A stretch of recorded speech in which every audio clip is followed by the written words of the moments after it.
Hi guys, my name is Miss Tilly. I'm the Community Wellness Director here at the Pediatric Movement Center, and today we're going to be reading How the Grinch Stole Christmas by Dr. Seuss.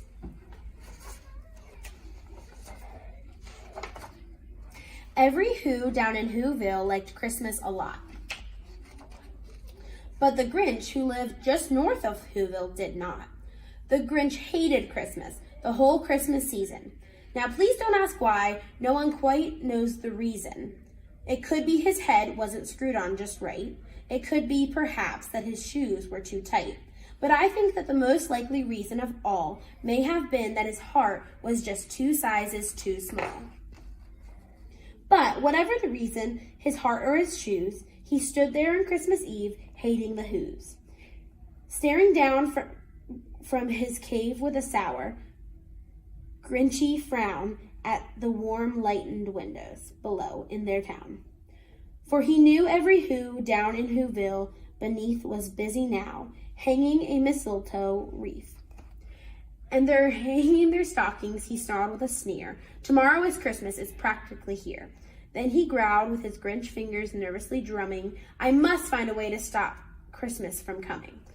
For tomorrow he knew all the Who girls and boys would wake up bright and early. They'd rush down for their toys. And then, oh, the noise, noise, noise, noise. That's one thing he hated, the noise, noise, noise, noise.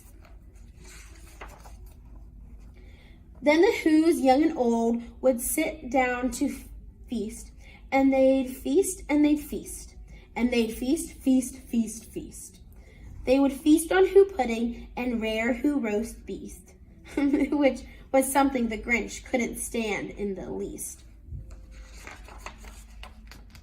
And then they'd do something he liked least of all. Every Who down in Whoville, the tall and the small, would stand close together with Christmas bells ringing. They'd stand hand in hand, and the Whos would start singing. They'd sing, and they'd sing, and they'd sing, sing, sing, sing. And the more the Grinch thought of this Who Christmas sing, the more the Grinch thought, I must stop this whole thing. Why? For the 53 years I've put up with it now, I must stop the Christmas from coming. But how? Then he got an idea, an awful idea. The Grinch got a wonderful, awful idea. I know just what to do, the Grinch laughed in his throat. And he made a quick Santa Claus hat and a coat. And he chuckled and chuckled. What a great Grinchy trick. With this coat and this hat, I look just like Saint Nick. All I need is a reindeer, the Grinch looked around. But since reindeer are scarce, there was none to be found. Did that stop the old Grinch? No, the Grinch simply said, if I can't find a reindeer, I'll make one instead. So he called his dog Max. They took some red thread, and he tied a big horn on top of his head. Then he loaded up some bags and some old empty sacks on a ramshackle sleigh, and he hitched up old Max. Then the Grinch said, giddy, giddy up, and the sleigh started down towards the homes where the Whos lay a snooze in their town. All their windows were dark, quiet snow filled the air. All the Whos were all dreaming sweet dreams without care. When he came to the first little house in the square, this is stop number 1, the old Grinchy Claus hissed, and he climbed to the roof, empty bags in his fist. Then he slid down the chimney, a rather tight pinch, but if Santa could do it, then so could the Grinch.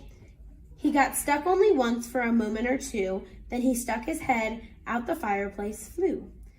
Where the little Who stockings all hung in a row, these stockings, he grinned, are the first things to go.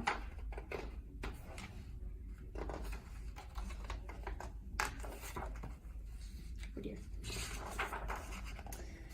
Then he slithered and slunk with a smile most unpleasant around the whole room, and he took every present.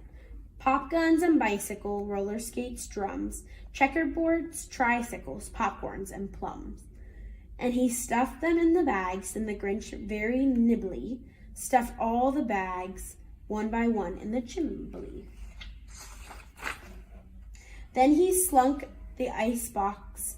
He took the Who's feast. He took the Who pudding. He took the roast beast. He cleaned out the ice box as quick as a flash. Why, that Grinch even took their last can of Who hash.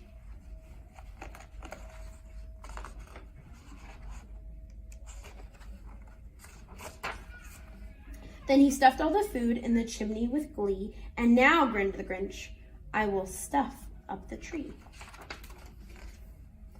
And the Grinch grabbed the tree and he started to shove when he heard a small sound like the coo from a dove. He turned around fast and he saw a small Who, little Cindy Lou Who was not more than 2.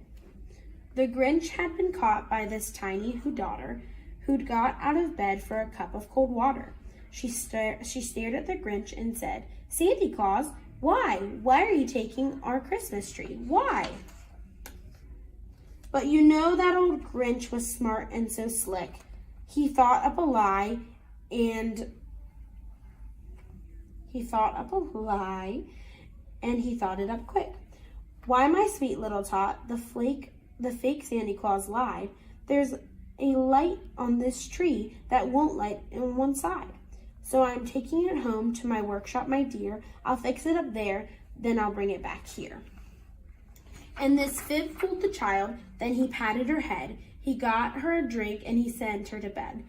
And when Cindy Lou Who went to bed with her cup, he went to the chimney and stuffed up the tree up. Then the last thing he took was a log for their fire. Then he went up the chimney himself, the old liar.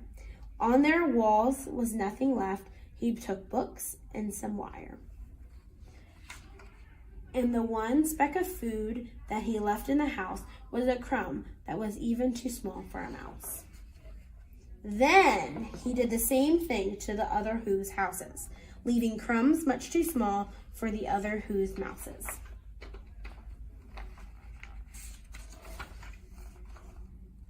It was 15:15 dawn, all the Who's still in bed, all the Who's still a snooze, when he packed up his sled. Packed it up with their presents, the ribbons, the wrappings, the tags and the tinsel, the trimmings, the trappings. 3,000 feet up the side of Mr. Crumpet, he rode with his load to the tip-top to dump it.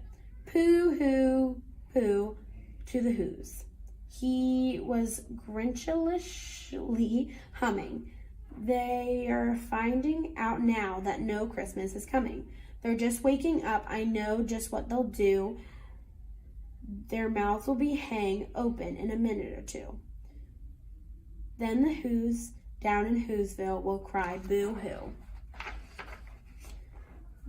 That's a noise, grinned the Grinch, that I simply must hear. So he paused and the Grinch put his hand to his ear. And he did not hear sound rising over the snow. It started low and it started to grow. But the sound wasn't sad. Why, it was sounded merry. It couldn't be so, but it was merry, very. He stared down at Whoville. The Grinch popped his eyes. Then he shook when what he saw was a shocking surprise. Every Who down in Whoville, the tall and the small, was singing without presents at all. He hadn't stopped Christmas from coming. It came. Somehow or another, it came just the same. And the Grinch, with his Grinch feet, ice cold in the snow, stood puzzling and puzzling. How could it be so? It came without ribbons, it came without tags, it came without packages, boxes, or bags. And he puzzled three hours till his puzzler was sore. Then the Grinch thought of something he hadn't done before. Maybe Christmas, he thought, doesn't come from a store. Maybe Christmas perhaps means a little bit more. And what happened then? Well, in Whoville, they say that the Grinch's small heart grew 3 sizes that day. And the minute his heart didn't feel quite so tight, he wheezed with his load through the bright morning light. And he brought back the toys and the food for the feast. And he